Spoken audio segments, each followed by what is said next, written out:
ಮಾನ್ಯ ದಿವಂಗತ ಕೆಂಗಲ್ ಹನುಮಂತಯ್ಯನವರು ವಿಧಾನಸೌಧವನ್ನ ಕಟ್ಟದಿಂದ ಇವಾಗಿ ತನಕನೂ ಕೂಡ ವಿಧಾನಸೌಧದ ಇತಿಹಾಸದಲ್ಲೇನೆ ಇಷ್ಟು ಕೀಳು ಮಟ್ಟದ ರಾಜಕೀಯ ಚರ್ಚೆ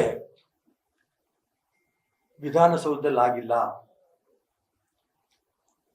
ಒಬ್ಬ ಮಂತ್ರಿ ಆಗಿರುವಂತ ರಾಜಣ್ಣವರು ಅವಳು ಬಳಸಿರಂತಹ ಪದಗಳು, ಆ ವಾಕ್ಯಗಳನ್ನ ಟಿವಿನಲ್ಲಿ ನೋಡಿದ್ರೆ ಅಸಹ್ಯ ಹುಟ್ಟಿಸತ್ತೆ.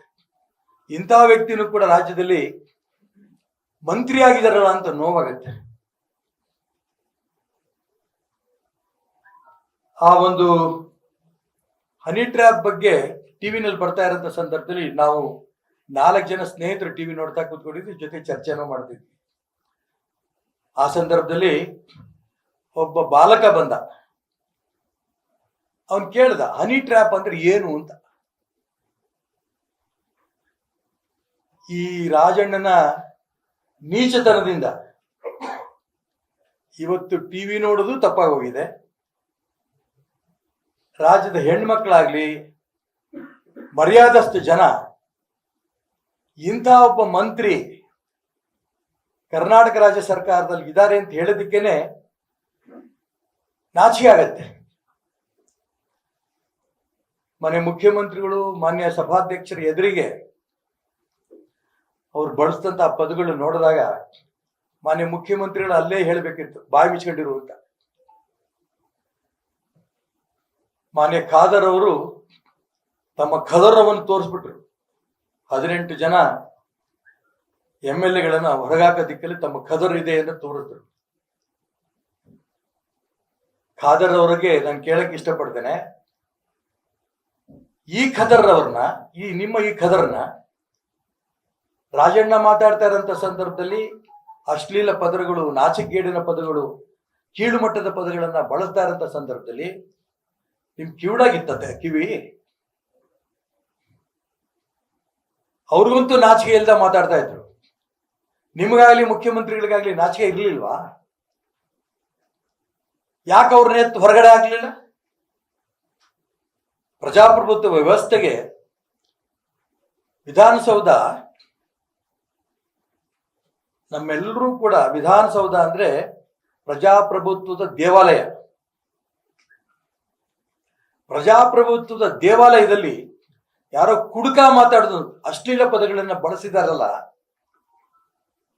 ಇಂಥ ಒಬ್ಬ ಮಂತ್ರಿನ ಹೊರಗಾಕದ್ ಬಿಟ್ಟು ಅದು ಇನ್ನೂ ಚರ್ಚೆ ನಡೀತಾ ಇದೆ.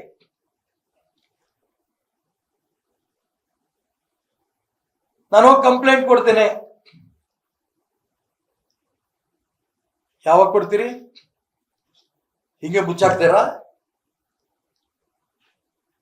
ಗೃಹ ಮಂತ್ರಿಗಳು ಕಂಪ್ಲೇಂಟ್ ಇಲ್ದ್ರೆ ನಾನು ಏನ್ ಮಾಡ್ಲಿ? ಕಂಪ್ಲೇಂಟ್ ಕೊಡ್ತಿದ್ದಾಗೆ ಕ್ರಮ ತಗೋತೀವಿ. ಯಾಕೆ ನಮ್ಮ ಮೇಲೆಲ್ಲ ಸೋಮೋಟ ಕೇಸ್ ಹಾಕಿದ್ರಲ್ಲ,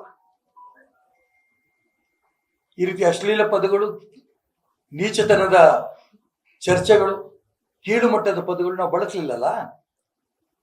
ನಮ್ಮ ಮೇಲೆ ಯಾಕೆ ಸೋಮೋಟ ಕೇಸ್ ಹಾಕಿದ್ರಿ? ನಾನು ಗೃಹ ಮಂತ್ರಿಗಳು ಕೇಳಕ್ಕೆ ಇಷ್ಟಪಡ್ತೇನೆ, ಮುಖ್ಯಮಂತ್ರಿಗಳು ಕೇಳಕ್ಕೆ ಇಷ್ಟಪಡ್ತಾರೆ. ನಾನು ಅದಕ್ಕೋಸ್ಕರ ಆ ಪದಗಳು ಬಳಸಿದ್ದೆ. ಅದಕ್ಕೆ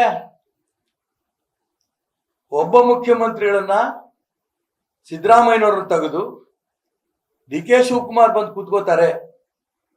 ಅದಕ್ಕೋಸ್ಕರ ಇವ್ರದೊಂದು ಪ್ರಯತ್ನ, DK ಶಿವಕುಮಾರ್ ಬರಬಾರ್ದು, ಸಿದ್ದರಾಮಯ್ಯ ಉಳಿಬೇಕು ಅಂತ. ನಿಮ್ಮ ಕೆಟ್ಟ ತೆವಲು ರಾಜಕಾರಣಕ್ಕೋಸ್ಕರ ಇಡೀ ರಾಜ್ಯದ ಮಾನ ಮರ್ಯಾದೆಯನ್ನ ದೇಶದ ಮುಂದೆ ಹರಾದಾಕಿದ್ರಲ್ಲ, ಪ್ರಜಾಪ್ರಭುತ್ವ ದೇವಾಲಯದ ಕಳಂಕಿತ ಮಾಡಿದ್ರಲ್ಲ, ಇದಕ್ಕೆ ಮುಖ್ಯಮಂತ್ರಿಗಳು ಕ್ಷಮೆ ಕೇಳಬೇಕು. ರಾಜಣ್ಣನ ತಕ್ಷಣ ಸಚಿವ ಸಂಪುಟದ ಕೈ ಬಿಡಬೇಕು.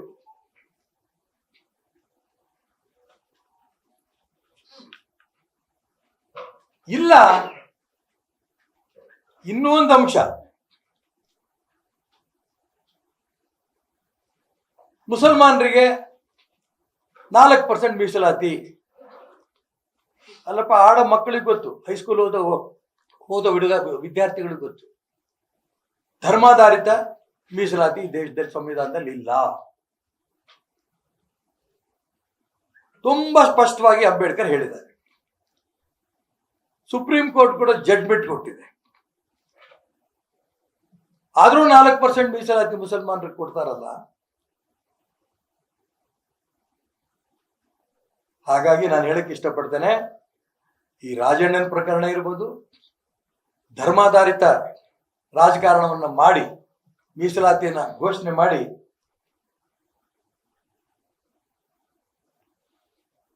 ಅಂಬೇಡ್ಕರ್ಗೆ ಅಪಮಾನ, ಸಂವಿಧಾನಕ್ಕೆ ಅಪಮಾನ, ಸುಪ್ರೀಂ ಕೋರ್ಟ್ಗೆ ಅಪಮಾನ ಮಾಡಿರಂತ ಈ ಸರ್ಕಾರ, ಮತ್ತೆ ಈ ರೀತಿಯ ರಾಜಣ್ಣನಂತ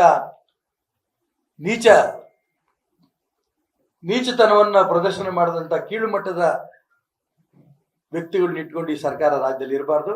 ದಯವಿಟ್ಟು ರಾಜ್ಯಪಾಲರು ತಕ್ಷಣ ಈ ಸರ್ಕಾರವನ್ನ ವಜಾಗೊಳಿಸೋದಕ್ಕೋಸ್ಕರ ಕೇಂದ್ರ ಸರ್ಕಾರಕ್ಕೆ ರೆಕಮೆಂಡ್ ಮಾಡಬೇಕು ಅನ್ನೋ ಒತ್ತಾಯವನ್ನು ಈ ಸಂದರ್ಭದಲ್ಲಿ ನಾನು ಮಾಡ್ತೇನೆ.